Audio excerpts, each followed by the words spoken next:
Isang mapagpalang araw sa atin uli mga idol. Welcome po sa Prince Sophia Vlog. Andito na naman tayo sa ating kusina mga idol.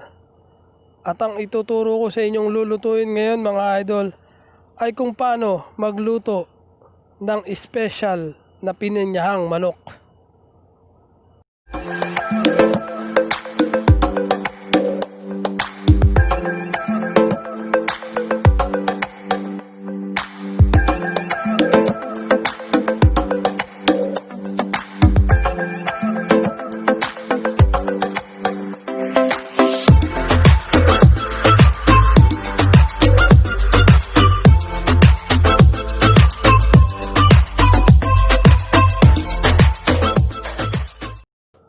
Ang ating mga sangkap, manok, patatas, carrots, bawang, green bell pepper,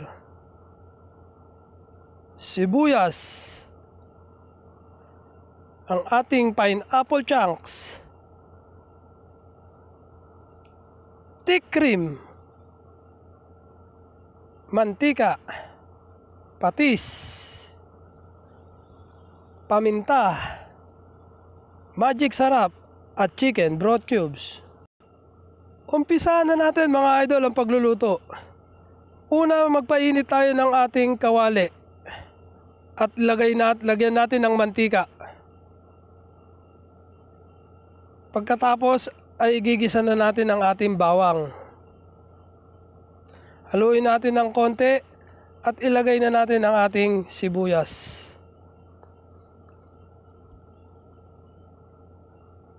Yan mga idol, haluin lang natin siya para hindi masunog yung ating bawang at ang ating sibuyas. Haluin lang natin ng konti.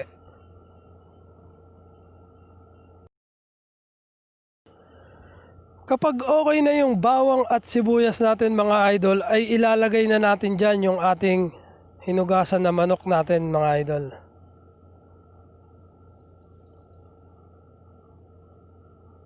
Pagkatapos mga idol ay hahaluin lang natin to.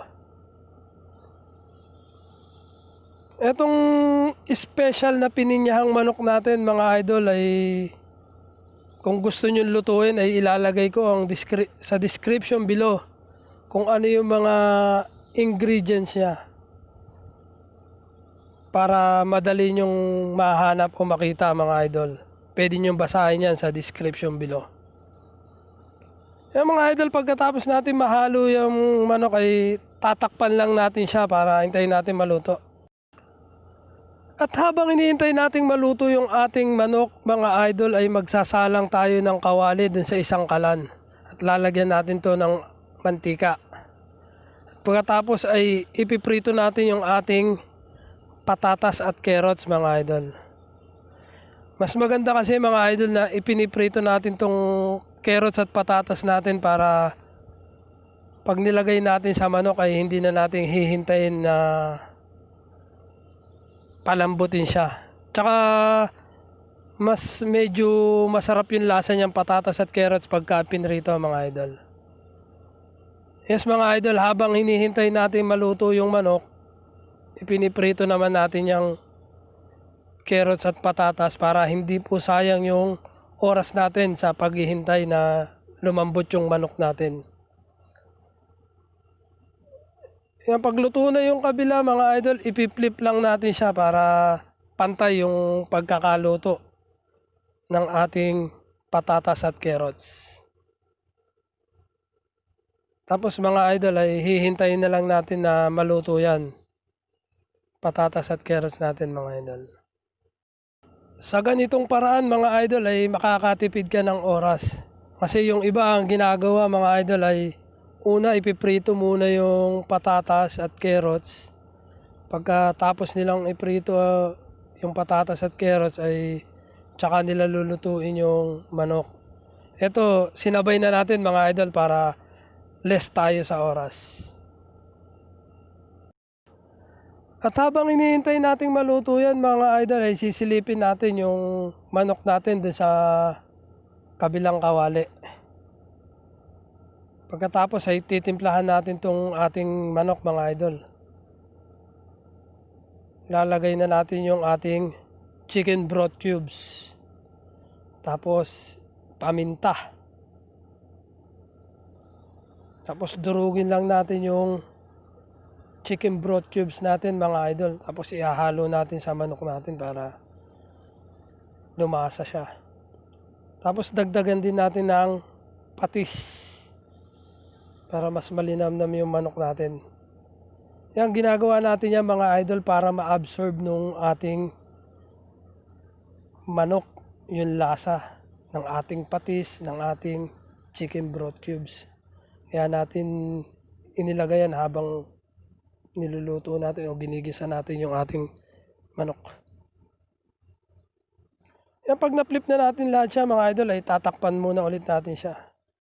Silipin ulit natin yung ating mga manok mga idol. At pagkatapos ay ipi-flip ulit natin siya mga idol. Kaya natin madalas i-flip yung ating manok mga idol ay para pantay yung pagkakaluto ng manok natin. Hindi sunog yung kabila at hindi hilaw yung kabila. Yan mga idol, ipi-flip lang natin siya. Tapos medyo haluin natin mga idol. Halu-haluin lang natin siya mga idol, lalo yung ilalim para hindi naninikit yung ilalim niya. Pagkatapos niya mga idol ay tatakpan na natin siya at hihintayin ng maluto. Pag medyo okay na yan mga idol ay ililipat na natin sa medyo malaking kaserola yung ating manok. Kasi kung dyan ay hindi magkakasya yung ating pininyahang manok mga idol. So ililipat lang natin siya sa kaserola. At by the way mga idol, kaya ginamitan natin ng iron cast na kawali yung ating paggigisa ng manok ay para mabilis siyang maluto. Kaya iron cast na kawali ang ginamit natin mga idol. Tapos mga idol, yung pinaggisahan natin ay lalagyan lang natin ng konting tubig mga idol para makuha natin lahat nung pinanggisa natin. Hindi dumikit dun sa ating kawali para mailagay lahat natin dun sa ating manok. Yan mga idol, isasalin lang natin siya dun sa ating kaserola. Tapos medyo haluin lang natin siya ng konti.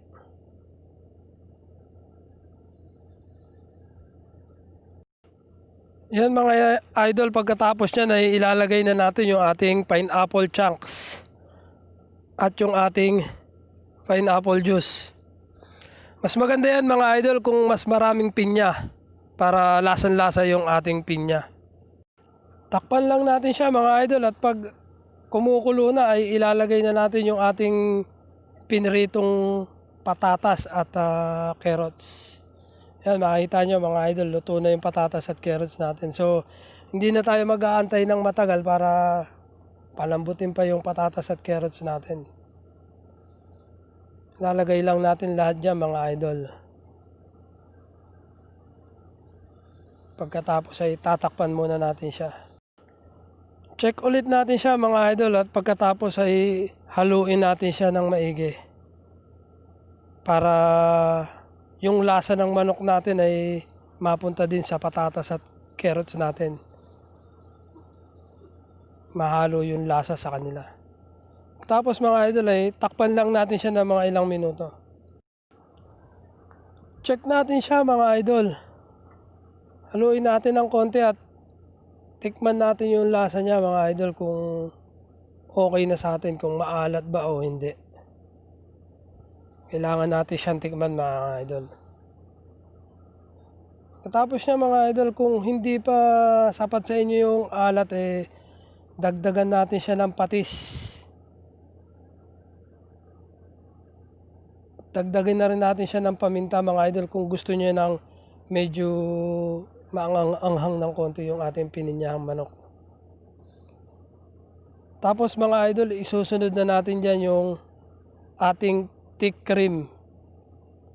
O mas kilala sa atin sa Pilipinas na Nestle cream. Yan ang magpapa-special ng ating pininyahang manok mga idol. Kasi kalimitan na ginagamit natin pagka nagluluto tayo ng pininyahang manok ay evaporated milk or yung gatas na malabnaw. So sa atin mga idol, ang gagamitin natin ay thick cream. O kung sa Pilipinas ka mga idol ay Nestle cream ang gagamitin natin dyan mga idol. Haluin lang natin siya mga idol hanggang mamix yung ating Nestle cream or thick cream sa ating niluluto. Pagkatapos mga idol ay titikman lang natin siya.